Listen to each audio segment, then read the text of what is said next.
How's it going, everyone? It's Alan here, and welcome to episode 5 of the Completionist from Scratch series. So right now I am just working on some fletching while doing small merches in the Grand Exchange. I am currently level 57 at the moment.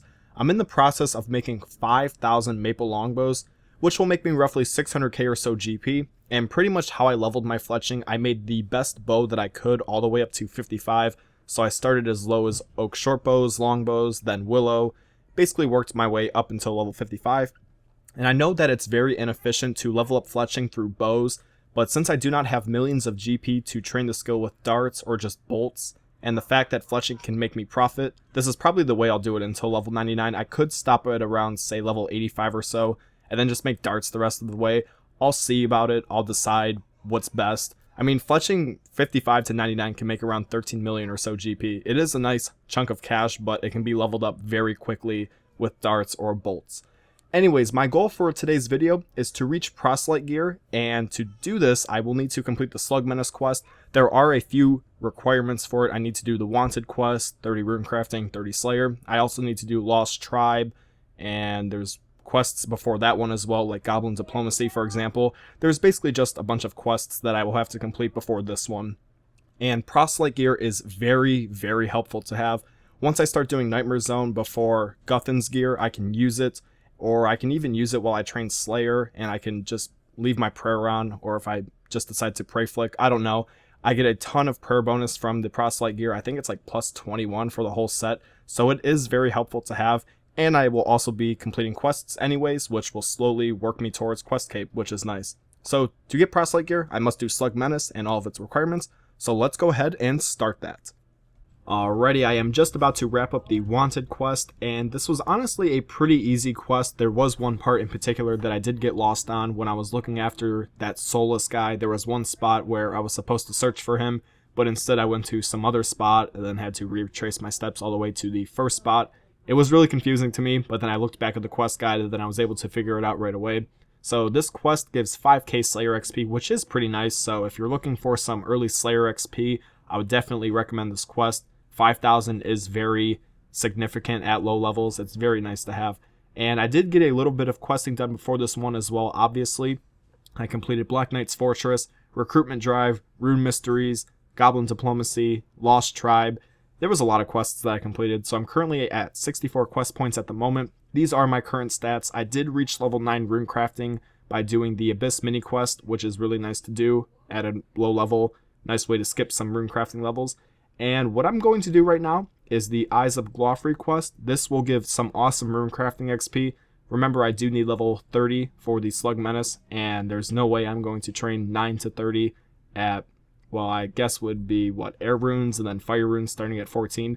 That's going to take a little bit of time. Eyes of Glofrey is a nice, easy quest that I can knock out right away, and I think that gets me to 23 if I do it. I can't remember the exact level, but let's go get this quest done and get some Rune Crafting gains. Some dialogue, and there we go. Quest completed. 12,000 magic experience, 6,000 rune crafting experience. This is a nice quest to do. I mean, 6,000 rune crafting XP, you can't go wrong with it. This does get me to level 23, like I said. I knew I was right.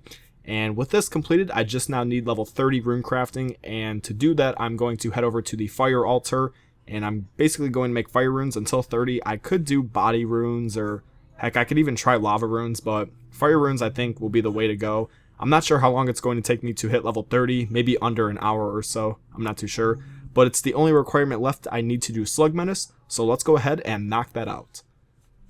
Ta-ta, old bean. And there we go, Slug Menace finally completed. This was quite a grind to do so. All of the quests completed, the rune crafting gains. Finally got it done, and this puts me at 67 quest points, 41 crafting, and 32 rune crafting as well.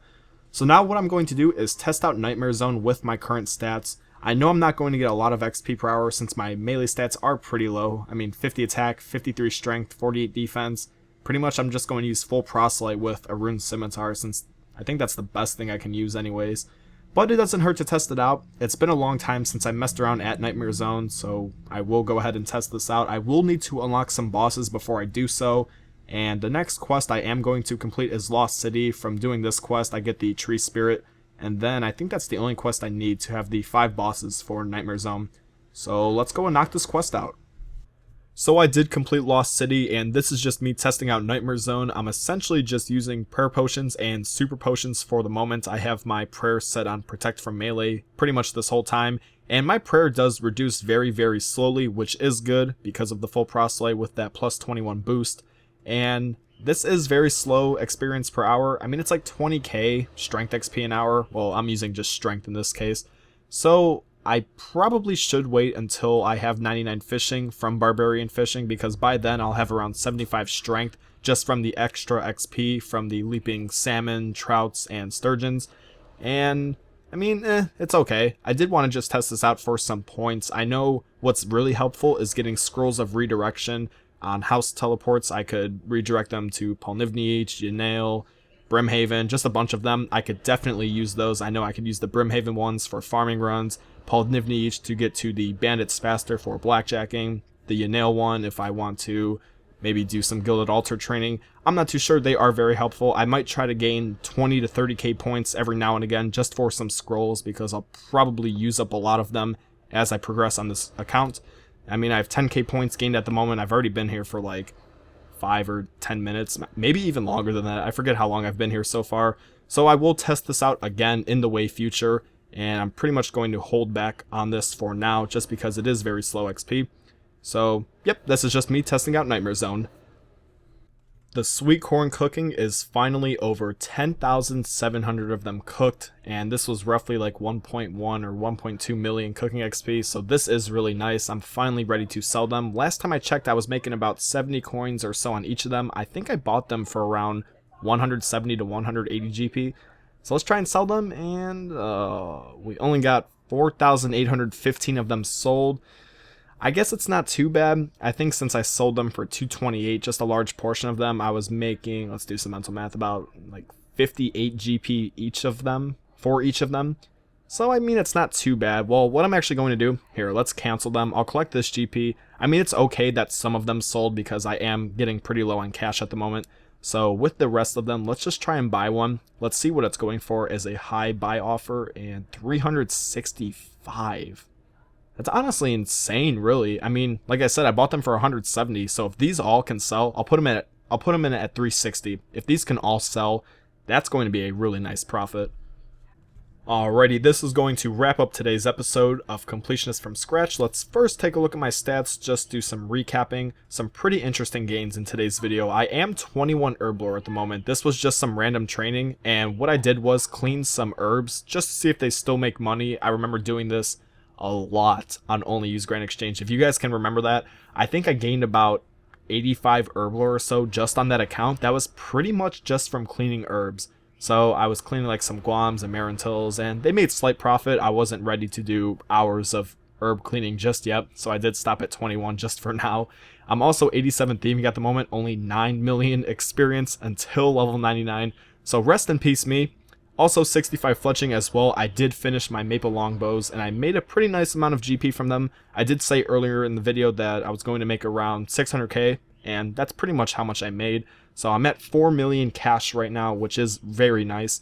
I'm also 36 Slayer too. I got a little bit burned out from thieving training, so I decided to play around with a little bit of combat. Currently 54 attack, 55 strength, 48 defense. Not too bad. I should really hold off until 99 fishing though. And I'm also 67 fishing and even 64 farming as well. So the farming gains are looking pretty good. That's the highest farming level I've ever had on any old school RuneScape account. So this is just a look at my bank at the moment, like I do in every single video. I just like for you guys to see what I have going on in my bank just after each episode of the series, just so you can see how much this account has grown item-wise and GP-wise. So just a bunch of random stuff. 5,000 purple dyes at the moment, which is pretty cool. I think I had 5,000 last episode too, I'm not too sure. And then just also a mini loot tab as well. Also, I do have 8 million total experience on this account, which is pretty good in just the short little progress that I've made in the past few days. And like I said in the first episode of the series, each of these episodes are 24 hours playtime, so being that this is episode 5, this is 5 days of playtime, and these are my current stats, which is honestly really good. I can't really complain with them. So that's going to wrap it up for today's video of Completionist from Scratch. I hope you all did enjoy it. If you did, be sure to hit that like button. I will appreciate it. Also, subscribe to my channel if you want to see more of these videos. And if you want to leave any sort of comment, do that in the comment section below. I do read all comments, so I'm curious to see what you guys want to say about the series so far. And that's going to do it. So thank you all so much for watching. I'll see you in the next episode of Completionist from Scratch.